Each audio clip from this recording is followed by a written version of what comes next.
Good morning, good morning, good morning, B. How's it going? Good, Mama. How you doing, sweetie? It's going great. Doing this morning.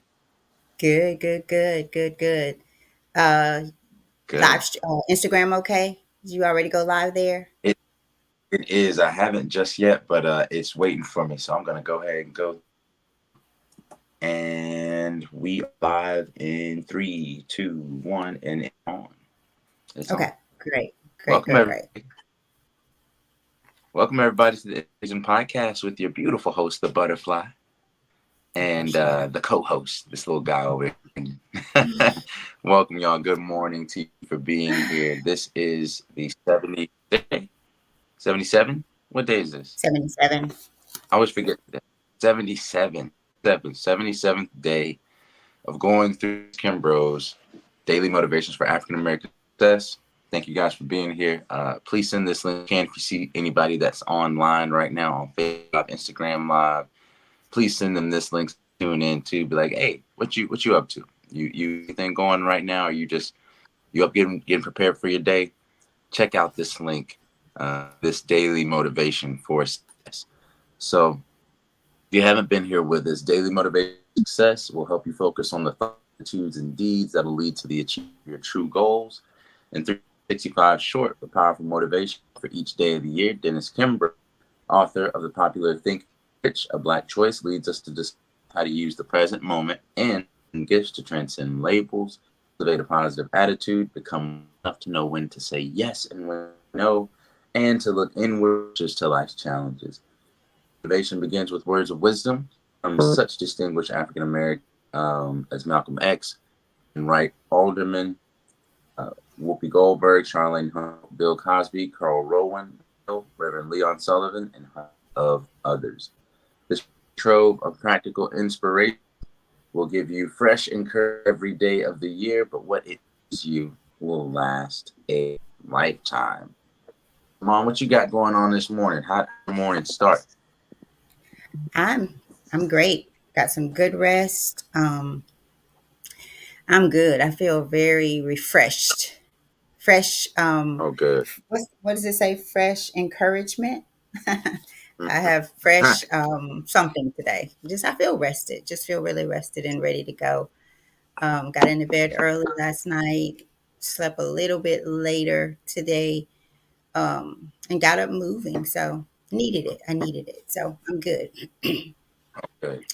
I Ready got to home rock last and night. roll. Oh, good. I got home last You night got and home last night late. was training. No, not late at all. I actually got home early, and of course, I Okay. trained. I'm back to training after Ramadan and everything. So breaking the body back in. So I was sore and fell asleep on the couch. Like I started going to sleep at like 9, and I'd wake up, Oh wow. do a couple things, check my phone, message people back that had hit me up. But I was falling asleep by 9. You know, I was in the bunk bed with the kids, or with Pac at least, Mm, just falling asleep next to him, and I yeah. actually fell asleep on him, on my son. He's 3 years old. I fell asleep like literally laying on him, and he was just rubbing my head, and I woke up, to him just rubbing my head, falling asleep himself. I was like, oh, that's adorable. So, and I put him to bed He's while Katali was getting her hair done, and he said, "I want you, Dad." He's like, "But I want you." I was like, "All right." So I had to come back in there and just lay with him for a little bit. So it was good. I slept well too. It was a blessing. yeah. Good, good, good. Yep. Well, good morning, Miss What we Brenda got? Davis. Hope you're feeling better. Excuse me. Good morning, KL. I'll call you after the show. I did get your message. My brother Mike is on with us as well. Saw my brother yesterday. So good to see him. What up, Um, Unc? just made my degree. So your day is a wonderful blessing. So it already is. So your prayer has been answered because it is already a wonderful day, right, y'all? That's right. That's right. And Okay. Mom, we got a little bit of a challenge today because as it does with you being out there in Mississippi with this crazy when there's cloudy weather, it's a little broken up. So every now and then it jumbles up on us with you. It looks like, and I don't know if it's doing the same with me, but Memphis Wi-Fi is crazy. So But we're gonna make it Yeah, through. yeah, It's yeah. an Yeah, I see opportunity, yours right? It's jumbling a up a challenge. bit. I'm not sure if it's the same out there, but I do see you jumbling up a little bit too. So y'all just rock with us regardless. It will eventually work itself out. But And we're going to do what we do because we have to do what we do. Have to do what we're supposed to do. I'll say that. the way that we do it, and also, if you do miss something during the show because of Wi-Fi or technical difficulties on the YouTube or on the actual on the one that's posted to YouTube after the show, will in most cases not have those drawbacks, not have those breaks in the stream. So it does Pick fix up. those hiccups, going forward. So if you missed something, go back to YouTube and watch it again, and see what you missed, and that gives you another incentive and opportunity to share this podcast to someone who needs it. So, well, yeah, we got a couple people on the Instagram live. Shout out to Memphis Made a G. What's up, bro? Far From Home Chronicles and Finesser. So, NLY Club. Thank y'all for joining us, man. Appreciate seeing a couple new people pop in and a couple old people. So, want to jump right into it? Let's jump right into it. All right. Let me take my sip of coffee, and I'm like you today, baby. I got my I got my spoon in there. Look what I got today. Oh, Wow. look at you, fancy. Okay, so I got water too. I always keep the water in the coffee Yeah. every I couple had my coffee coffee. already though. I had some coffee and banana nut bread. So got my Ooh. water now. Did you make it? Did you make it? I didn't make it this time. No, Okay, I don't want nothing then. If you ain't making, I don't want nothing. I didn't make it. But But it's good. I didn't make it though. But it it's good. is okay. That makes me crave some of yours. So next, if you do make some soon, I will take some. All right, but thank you, Mom, and thank y'all again for joining the show. We're gonna jump right into it. So yesterday's title was "You Must Be Dreaming." I want if there's anybody in the comments that took something with them from the affirmation yesterday, let us know. Leave a comment. Let us know how it helped you, how it showed up in your day yesterday, and what you did with it. How did you grow from it? Did you share it with anyone? Right. So that's something I would like you guys to do. I would challenge you to share the affirmation with someone. If it's someone at work, if it's a family member, if it's a loved one, if it's a friend, just share it with someone and see what type of discussion and opportunities come from you sharing that. But for today, on this April 17th, our title is The Millionaires Club. Day 77, titled The Millionaires Club. Who wants to be a millionaire? Um, and our quote from the distinguished African American is from the former president of Ghana. Where's my homegirl from Ghana that's out I here? know, right? Where's she at? She I usually pops invited in. her personally. Yeah, I hope she does because when I saw that, I thought, oh wow, I hope she's listening in today. Oh yeah, I've known her for Me. years. Um, I hope she's able to tune into this because this is we were just talking about her yesterday with Ghana. Yep. And Hmm. this quote is from the former president of Ghana, named Kwame Nkrumah. And he said, "It is far better to be free to govern or misgovern yourself than to be governed by anybody else. It is far better to be free to govern or misgovern yourself than to be governed by anybody else." In this fast paced, chaotic world, it is easy for the average person to feel insignificant. After all, there are more than 5 billion people on Earth, all wondering what the future holds for them and the rest of mankind. Yet it is individual thought that collectively shapes and determines the course of human history. Men and women, neither more nor less skilled than you and I, have made large contributions to help the world become a better place to live. There are no open doors to the temple of success. Everyone who enters must forge his or her own way. But how? How, you ask? By assuming personal responsibility. It is our responsibility to carve out a meaningful life. You have the power to subdue the earth. You have dominion. This is the cruise of our personal responsibility. The greater your lot, the greater your responsibility. The man in the biblical story who was given 5 talents was fully responsible for those 5 talents. If you acknowledge the talents given to you by the Creator, your mind, your health, your freedom of choice, to mention a few, then you must also know that you are eventually answerable for these talents. What would you do if you had $1 million? Well, you do have $1 million worth of potential, talents, and capabilities. Be sure to take the responsibility to develop these gifts. And the affirmation for today that we read 3 times, one time for me, one time for you, and one time for the individual or group that you're going to send this to, that you know needs to hear this. The affirmation for today is, today I will take the responsibility to develop my talents. Today I will take the responsibility to develop my talents. Close your eyes and say this in your head if you haven't already. Today I will take responsibility to develop my talents. Short and sweet. What you think about that one, Mom? We're gonna go to you first today. Hmm. What you got for Well, me? it is far better to be free to govern or misgovern. I love that, yourself, than to be governed by anybody else. How do we do that, y'all? Take your eyes off of everybody. Can I say everybody else? Take your eyes off of everyone and put your focus on God and the gifts and talents that He has given you, right? Mm, I've said before that our purpose, sometimes we miss out on purpose because we are looking for this this certain thing, right? mm, But the purpose and Grandma Earlene shared this with me. Our purpose is to glorify the kingdom of God. To bring, my little thing has popped out here, to glorify the kingdom of God. So if we look at it that way, if we look at it, and then that will hopefully allow us to seek ye first the kingdom of God.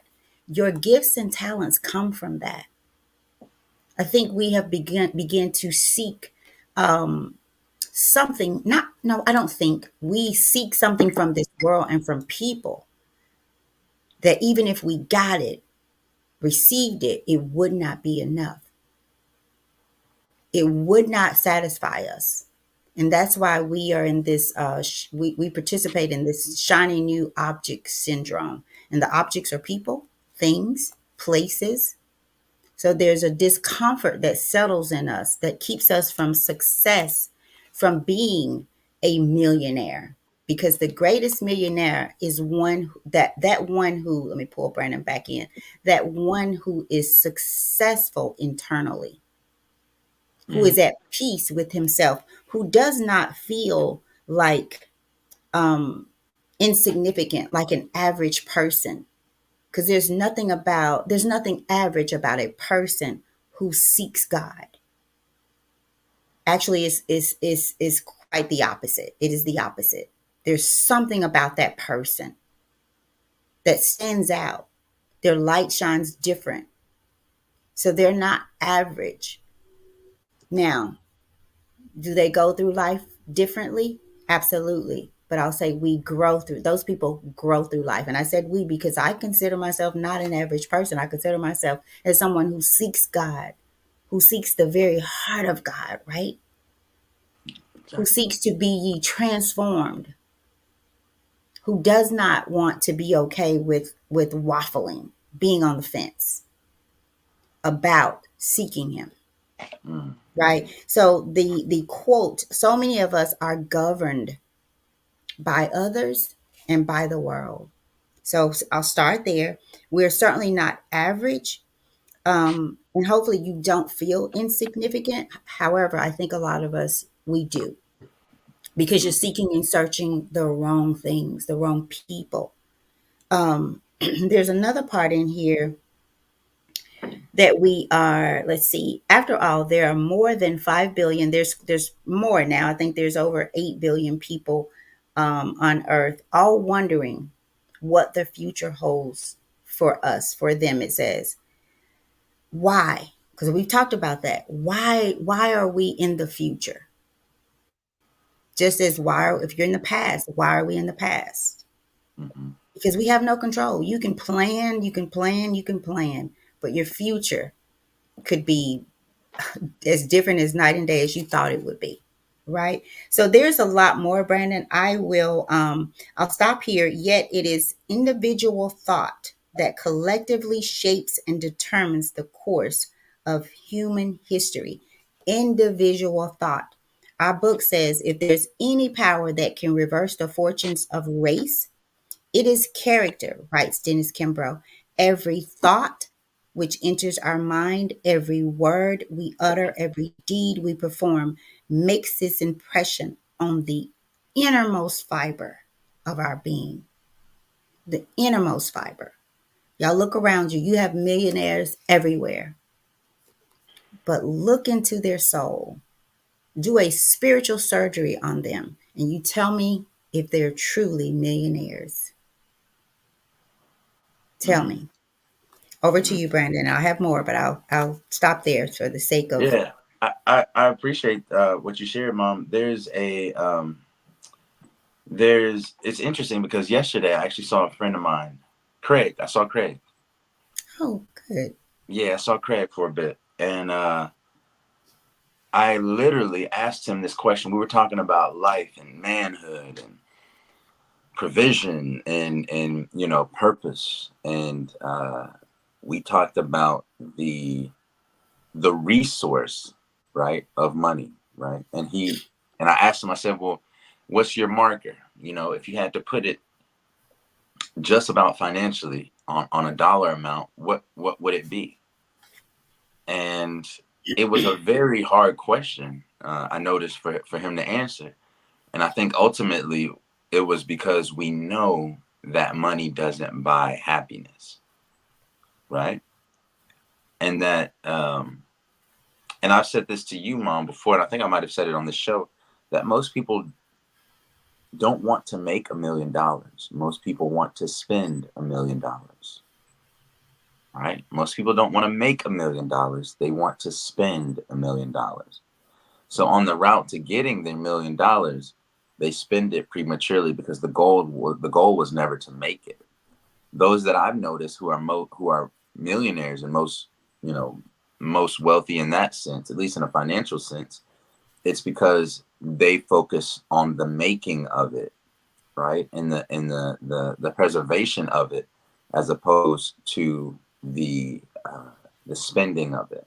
And I think it's easy to say that you're focused on making the money, but in the subconsciously you're focused on spending, right? Um, and so success has now the more we go throughout time, and the further away we get from like these older style family units, societies and things like that, and communities being more disassociative with each other and their neighbors. I think it's become increasingly to where we're considering money to be the marker or the benchmark or the bar for success. And I think what this book does is it properly balances or puts money in its proper perspective, right? While it still says that, you know, this is a a tool that can be used for your provision, it also says that that's not all that's there. That's not all that's required. That's not all that is even of benefit or to be sought after. Money isn't the goal. Money isn't the destination. It's the gas in certain situations. You know what I mean? It's not the Mhm. destination. You could probably walk there. You could hitchhike there. You could ride a train there. You know, but money is just a resource. It's not the source. But now let's go back. Now that we've unlearned, in a sense, that money isn't does not equate to success, let's go through what success is. And so, this book was written, I believe, in 1993 or 1994. And at that time, there were roughly about 5 billion people on the earth. Now we're pushing 8, heading on to 9 billion. Mhm. So in a course of, 20, 30 years, right? 30 years, we've grown by 3 billion people. And that's after government layoff, as my brother Mike would say it, like after COVID, right? That's after Yeah, COVID. That's after government the layoff. Is that what they calling it? Government layoff, like laying off people? That's crazy. Okay. But let's look at this. Each individual, right? No one's more skilled or less skilled, things like that. Everybody's everybody, but everyone wants to make large contributions to help the world become a better place to live. Is that, first off, is that assumption true? Are people out here really pursuing purpose to make the world a better place? Or are they out to serve just their own desires? And I Mhm. think in the Western culture specifically, by Western, I mean United States, Europe, Australia, the main influencers of and the people that support or they align themselves with Western culture. I believe it's becoming increasing individualistic. So is that the right premise, that everyone's trying to make the world a better place? Um, there are no open doors to the temple of success. Let's think about those words. There's no open doors to the temple of success. So first off, why do you go to a temple, right? You go to a temple for worship.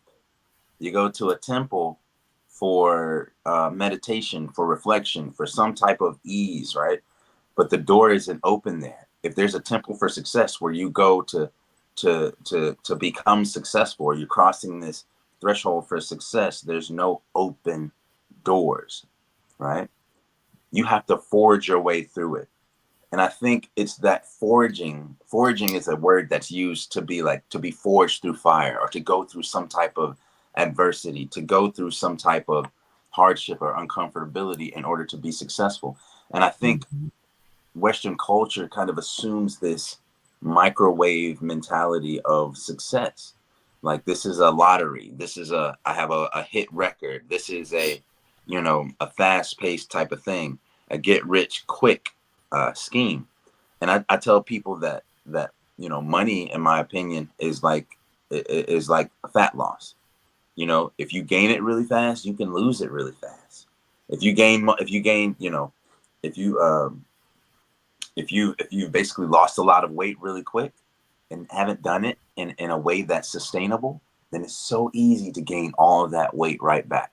A lot of people who win the lottery a couple years later are broke. Now, why is that? Because they had not developed the tools to maintain what they have. Like, why would you be given more when you don't know how to maintain what you have? Speaking to myself first, right? Like, why would God give you more provision if you're not able to maintain what you have now? And also, I don't think everyone should be a millionaire. Why is that? Sometimes, what if $1 million would have corrupted you, right? Mhm. What if $1 million would have corrupted you, right? Let's say if there's any power that can reverse the fortunes of race, it's character. What if character was your $1 million? What's the Mhm. difference between quantity and value, right? I think so many people are being quantitative instead of being qualitative, right? What's the quality? If I can spend for every $100 that you spend, what if I could spend $40, $50 and get the same thing, or an alternative? Who's wealthier, right? So thinking about this, also, where comes success, there's also responsibility. So what is responsibility, right? It's your ability to respond. So one thing me and my friend Craig were talking about yesterday, not to get too long in this, was when you have more, do you have more responsibility to give more, right? imagine what it says. A rich man getting to heaven is like a camel going through the needle. It says that's a biblical thing. It also says that in the Quran, right? In some reference. And so, what is it about riches that corrupts us? Is it our perception of power that comes with that? Is it our perception of influence that ultimately corrupts the character within us because we have more provision? Is it that when we're going through something, we appeal to God more? Is it that when we're going through something, we're more humble? Is it that when we're going through something, we're more attuned to share what we have? Are we more attuned to be compassionate when we have less? Mm. So what if you're sitting here praying for $1 million and you're wondering why God isn't giving it to you, or why your steps haven't been ordered in order to be that? And you're like, well, God, I just want to be successful, like the old Trey songs. I just want to be successful. What if you're asking God for success, but your metric is different from God's metric? What if success to you, like when Muslims call to prayer, hayya la falah, like, are you rushing to success? Right? What is success? Are you measuring it by a finance, and is God measuring it by character? And so you could be sitting there asking for $1 million, but that $1 million would corrupt your soul because you're not prepared as a vessel to take on that provision. So, what is your ability to respond to what you have, right? Because once you get more, now you have more ability to respond. But if you have not been operating out of responsibility from the jump, then you won't be able to respond appropriately. So that's kind of what I'm getting from it. And ask the question: what would you do if you had $1 million? Well, you do have $1 million worth of potential, talents, and capabilities. But what I think we should do is not look at it as a dollar amount. Do you have a million deeds? Do you have a million good intentions? Right? And I think that Mm. makes a difference to me. It's like, what is your $1 million? The Millionaires Club, are you measuring it based on dollars? It doesn't say a Millionaires Dollar Club. Can we rack up a million good deeds, this year, right? And how does that change or purify ourselves? So for me, I'm looking at this very differently, because many of us, if we go back to the quote, are governed by the dollar. Think about why even our country or our states, or what moves policy inside of America. It's no longer morality. It's no longer ethics. The lobbies have created a situation to where if you ain't coming in with some type of money, or it hasn't gone through a fiscal review, then it's dead on arrival.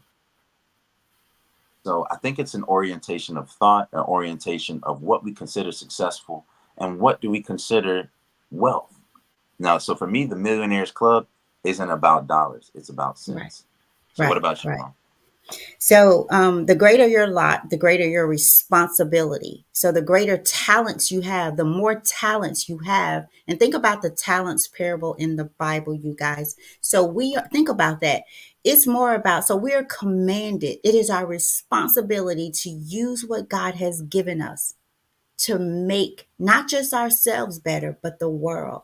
So, my brothers, I'm not just my brother's keeper, I'm my brother's sister, my sister's sister. So we are commanded. So it says, the greater your lot. So the more talents you have, the greater responsibility you have, right? Mm-hmm. The man in the biblical story who was given 5 talents was fully responsible for those 5 talents. For those 5 talents, not someone else's talents who may have had 1, 2, 10, 20. He was responsible only for those 5 talents. Brandon, it's like you said, if you wake up with feeling 50% today, then Mm-hmm. give 100% of your 50% on that day. On Mm-hmm. that day, give that. Mike and I was talking about that yesterday, my brother. And it says, if you acknowledge the talents given to you by the Creator, your mind, your health, your freedom of choice, to mention a few, then you must also know that you are eventually answerable for these talents. You will have to answer for those talents that you do not um, give, right? Receive so that you can give. Right. And notice, you guys, how we perceive millionaires. Notice how we look and think about them. If you want to know why you work, or why do you feel you need money, outside of food and clothing, take inventory of your home. Take inventory of the things you buy that you want, not need, that you want. And it's okay for us to take care of ourselves, some of the things that we want. But you guys, if I'm okay with having much, knowing that someone else doesn't have enough, I am not utilizing my gifts and talents. So being a millionaire is, to me, is about how are you managing your gifts and talents, your talents for the sake of Mm-hmm. this. How are you managing those? Um, let's see, there's something else I wanted to share with you guys. And then do some extra study here. Look up the word. I have it, but I'm not going to give it. It seems like this 30 minutes went so fast today. Where does it say? Develop, right? Be sure to take the responsibility to develop these gifts. When I heard this, it made me think about, there was a time, and Brandon, I believe this was at you and Stella's wedding in Mexico. And I still don't think we developed this film. We all had little small cameras, Oh yeah, and yeah, yeah. everybody was given one. And they were to take pictures and give the camera back. I remember finding those cameras in a box in a closet, and probably still at the house. And we never developed them.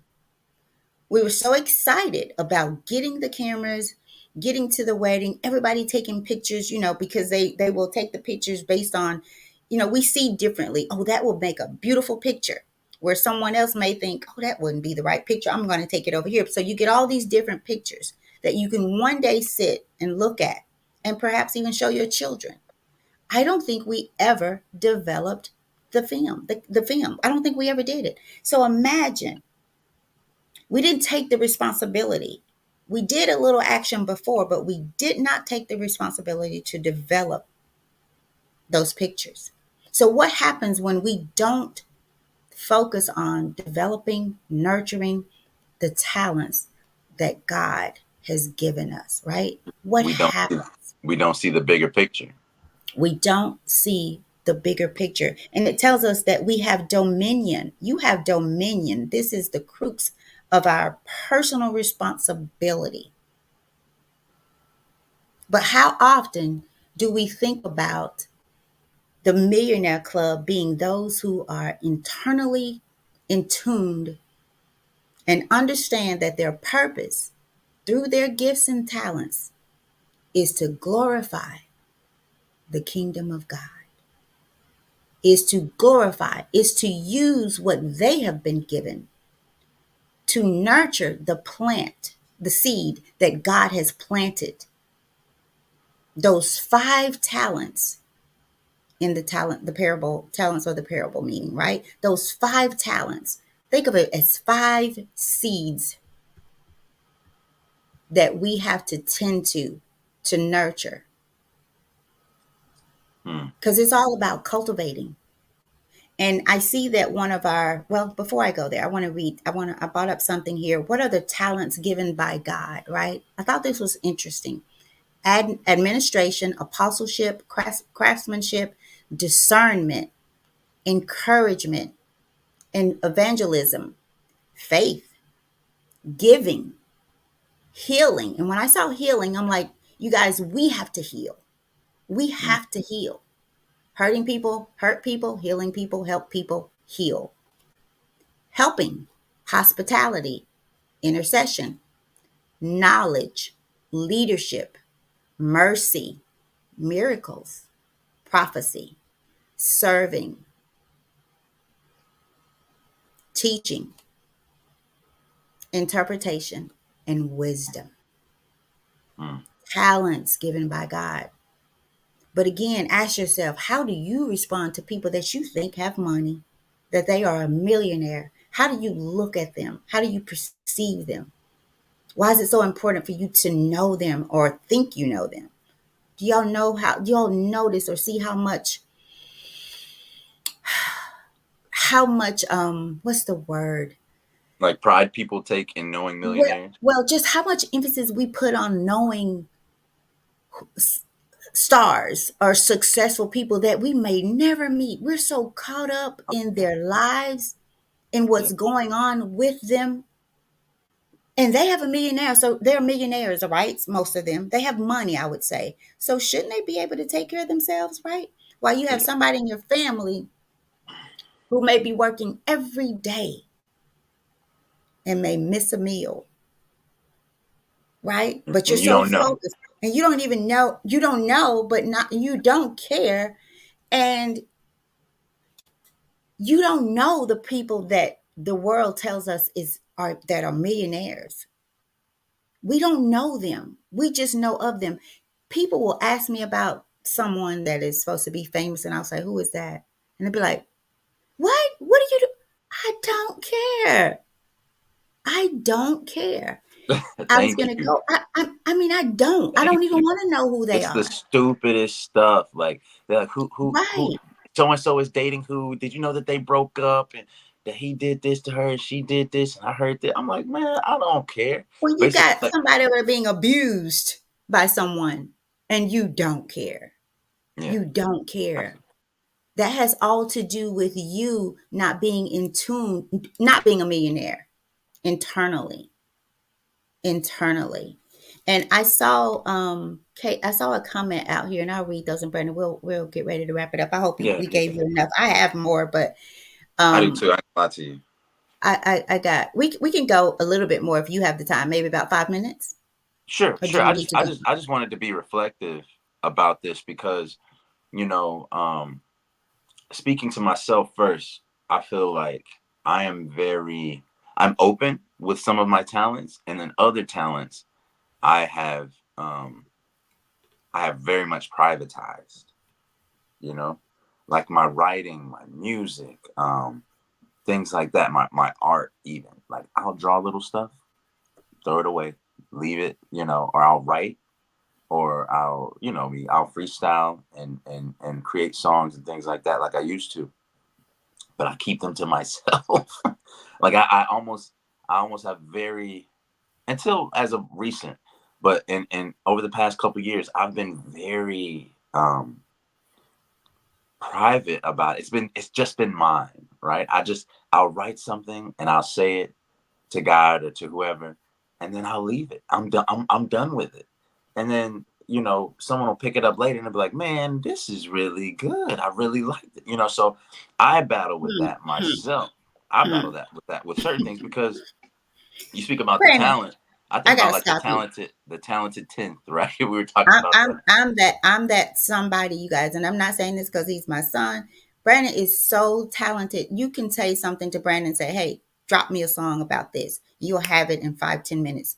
I mean, and I saw that at an early age, and now to hear, and I've asked him, "Why don't you write? Why don't you sell your music? Why don't you write? Because we need more. We need better music. We need better music for African American success." As we've Mm, mentioned, the things that not only your children listen to on the way to school, but you're in the car listening to it with them. mm. Change Cosign. the dial and see what's on the other stations. Change the dial. So, y'all, we have a responsibility. This ain't all about slavery because it comes a point in time where you make a choice, where you decide whose you are. Because if you tell me you're having issues, I get it. Okay, now let's move on because I'll show you Harriet Tubman. I'll tell you a story about someone who fought to have control of their mind, dominion over their mind, over who they were going to serve in spite of what it looked like. And so now you tell me your story. Okay, tell it to me again. And I'm going to share this with you. Tell it to me again. Enough times to where you realize you are not a victim. There are no victims under the kingdom of God. When you're in the midst of seeking and serving God, there are no victims, right? Things happen to us for sure. For sure. There will be people that'll get a flat tire and oh my, why me, God? Why? Tires go flat.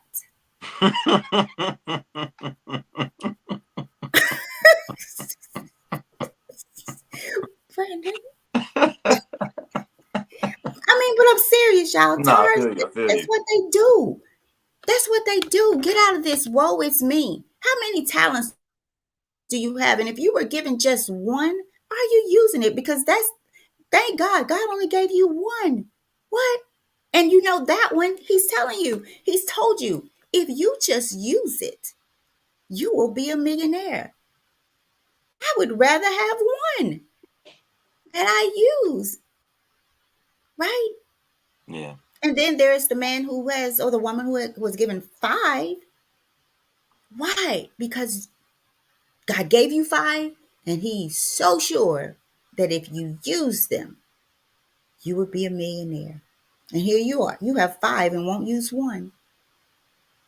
I think Won't use what one. your talents are God's gift to you. What you do with them are your gift to God. It's Right. what you what it's how you beautify this world in order That to makes you the millionaire.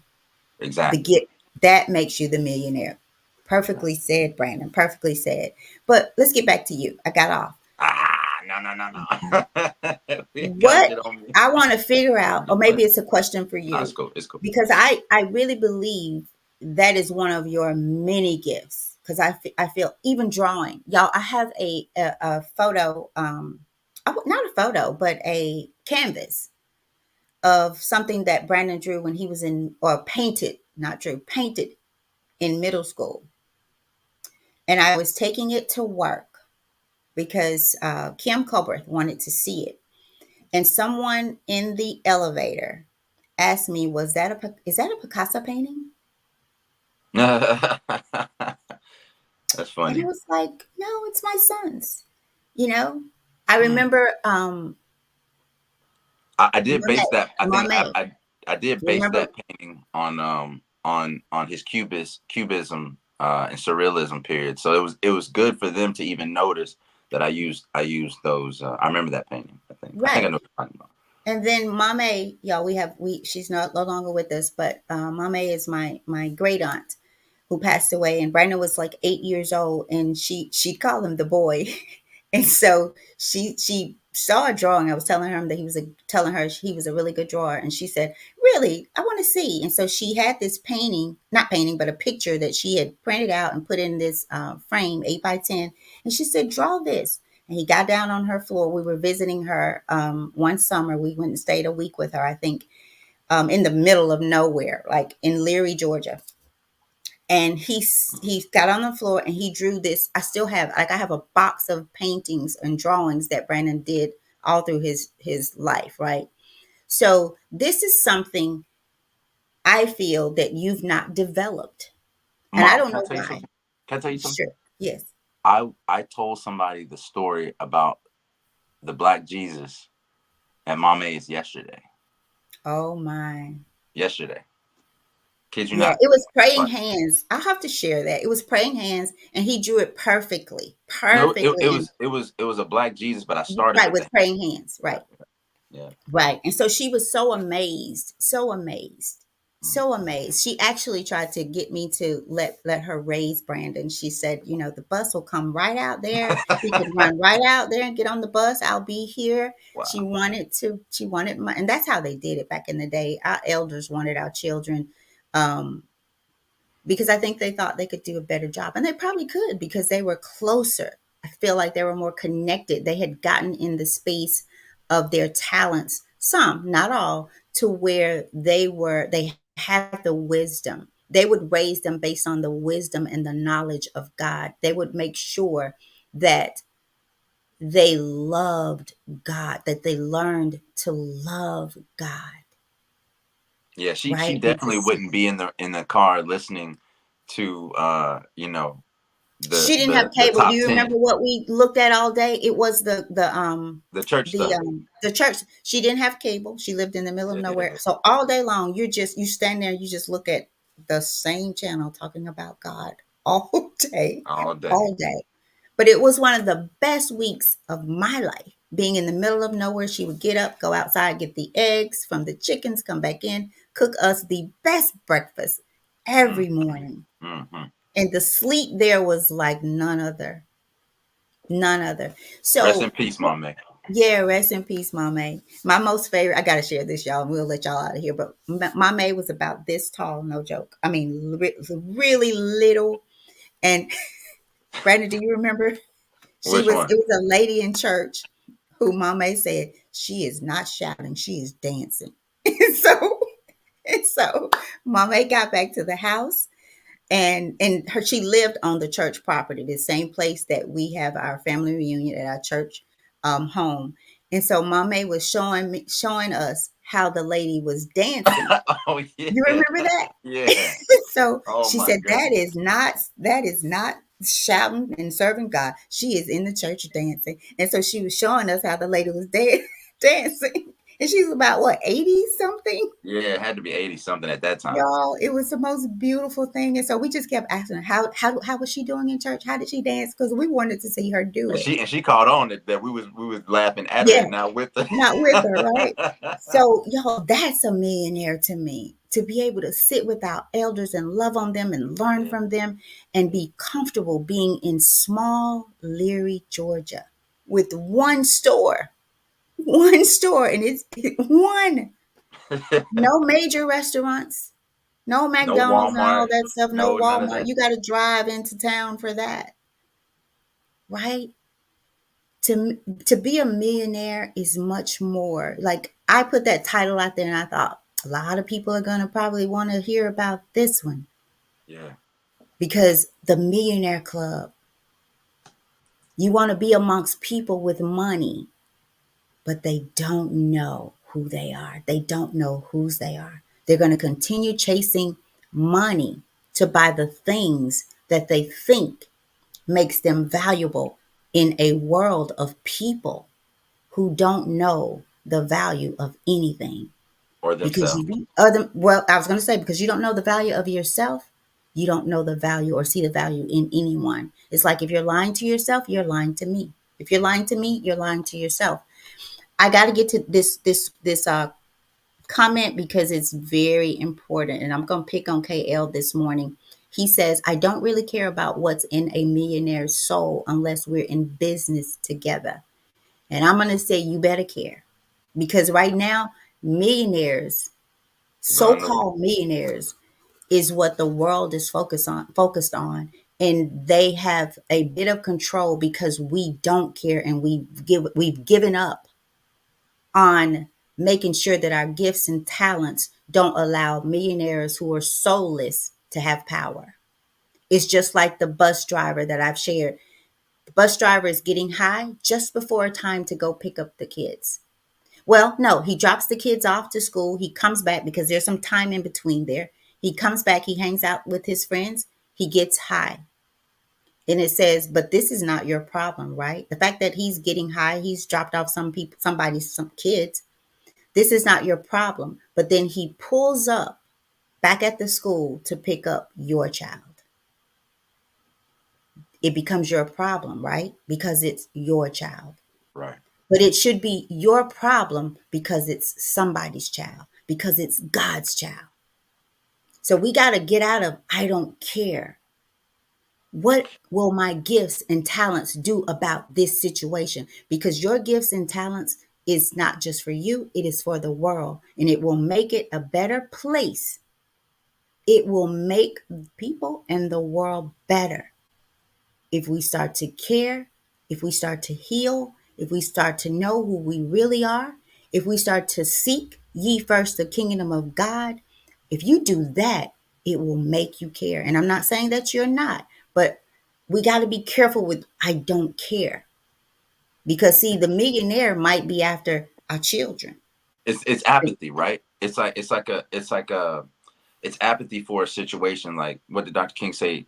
Injustice anywhere is a threat to Threat justice to everywhere. justice everywhere. Because it's pervasive, right? It's normalized. You're normalizing dysfunction, right? That same millionaire, like in South Memphis right now, we got people trying to uh, release chemicals into the air, and chemicals into the river, that ends up affecting the cancer rates inside of, South Memphis residents. Right.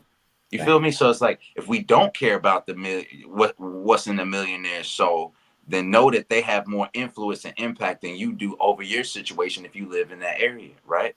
So, and I think individualism, hyper individualism, really is the commodification of the soul, is the commodification of the human being. Because once you're an individual, you're a unit. You're just a unit.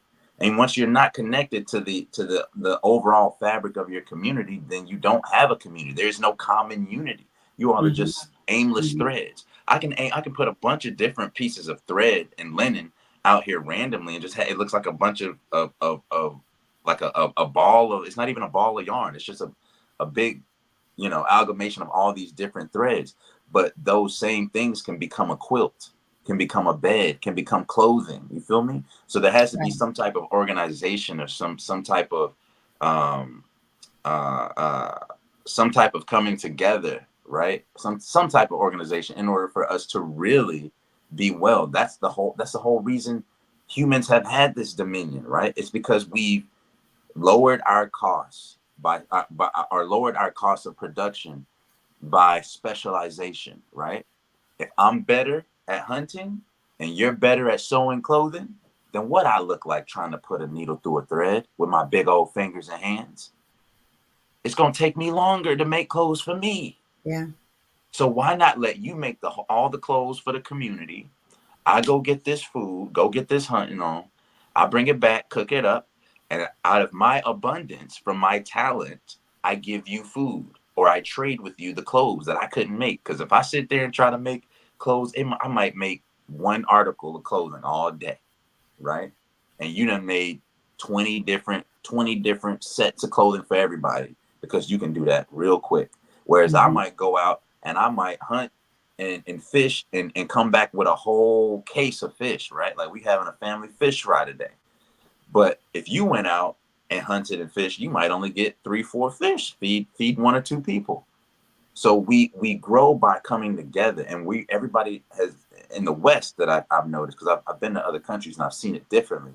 But in the West, people are so individualistic to where they are losing, they're suffering from opportunity costs. They're suffering from not being, they want to be independent instead of codependent and interdependent, right, with each other. So I think that's the better way to go. I think that serves community. I think that serves the whole.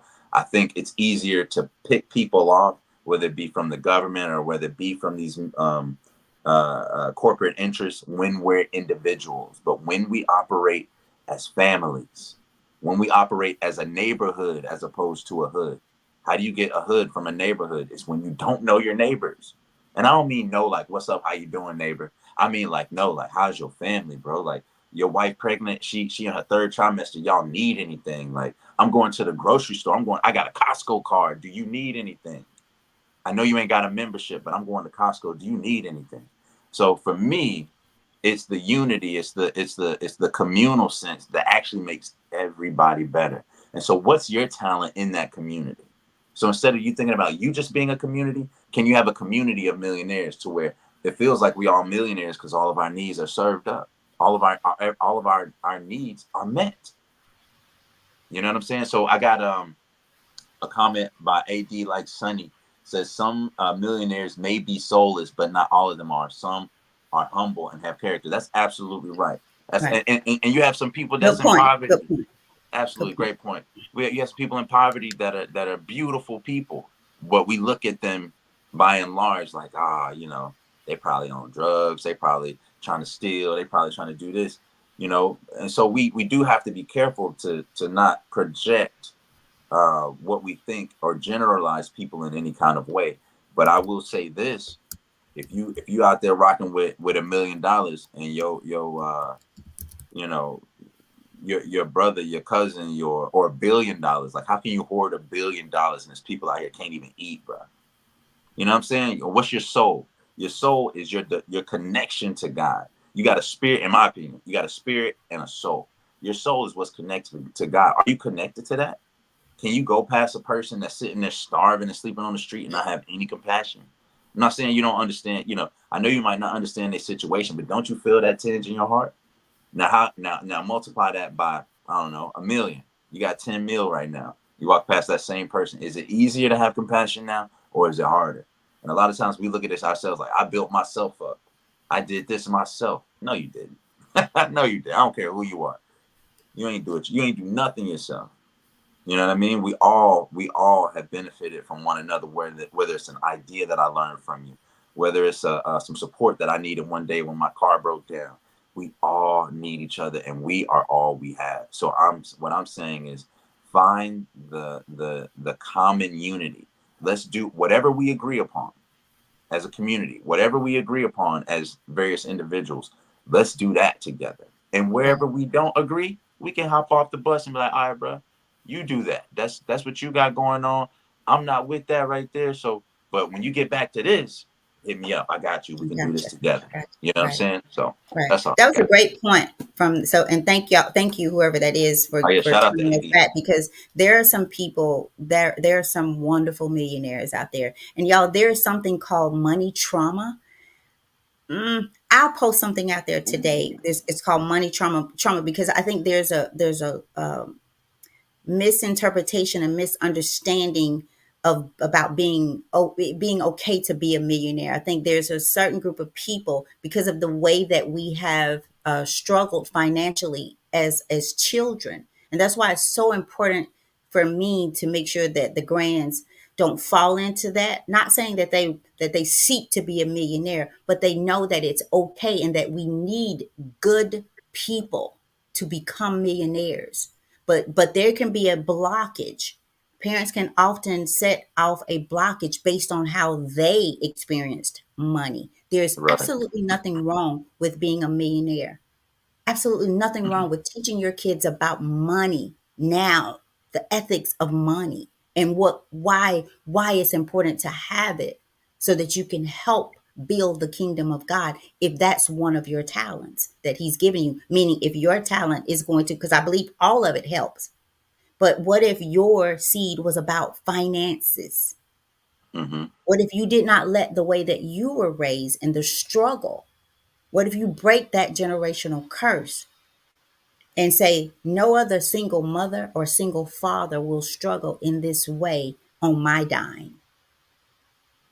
Mm. So it's important. And I'll post something out there about the financial trauma. We talk about trauma. Trauma comes in all forms. We got like 3 minutes, and Yeah, to I go don't out. want your thing to go off, but I do want to read this really quickly. I got a Yeah. few minutes. So what is the moral lesson of the parable of the talents? God rewards those who put considerable effort into bettering their lives and the lives of those in their community. He does not command us to bury our talents and sit back awaiting salvation. Rather, we are commanded to use what we have to make the world a better place. To Mm. use what we have to make the world a better place. The parable is a well known one, so much so that we get the word talent in our English language, meaning gift, skill, accomplishment, from this very story. And the application of the parable is relatively straightforward. Use, don't waste the gifts God has given to you. Use, don't waste the gift Mm. or the gifts God has given to you, whether you have one or 100. Use, don't waste. Over to you, Brandon, as we close. Um. Got 1 minute. All right. Well, go back in there, son. And then Tupac just came in here. Well, y'all, thank y'all so much for tuning in today on this season podcast, the 77th edition to the catalog. of going through daily motivations for African American success. We will end this show the same way we do every show, by reading the title, the quote, and the affirmation in the end 3 times. So thank y'all for rocking with us, everybody that tuned in on YouTube, Facebook Live, Instagram Live. Please share this with somebody who needs to hear this, or share the information that we learned and discussed today with somebody else, and come back tomorrow and let us know what happened. So today's title was The Millionaires Club. And the quote from Kwame Nkrumah, former president of Ghana. Flavia, if you're out there, shout out to you in Ghana. Got to say what's up, got to visit. It is far better to be free to govern or misgovern yourself than to be governed by anybody else. And the affirmation that we read 3 times, one for me, one for you, and one for the people that you're going to send this to, I know you will, I trust you, is today I will take responsibility to develop my talents. Again, today I will take responsibility to develop my talents. What talents do you have? Do an inventory of yourself and discover or rediscover or ask for guidance on what are your talents. Think about your talents right now before we say this for the 3rd time. What is it that you have been gifted with? Now, what is your gift that you give back from that gift, right? So again, today I will take responsibility to develop my talents. You have the ability to respond, so go out there and do it. I love y'all so much. We'll be back here tomorrow, same time, same place in This Season podcast. Peace. Peace.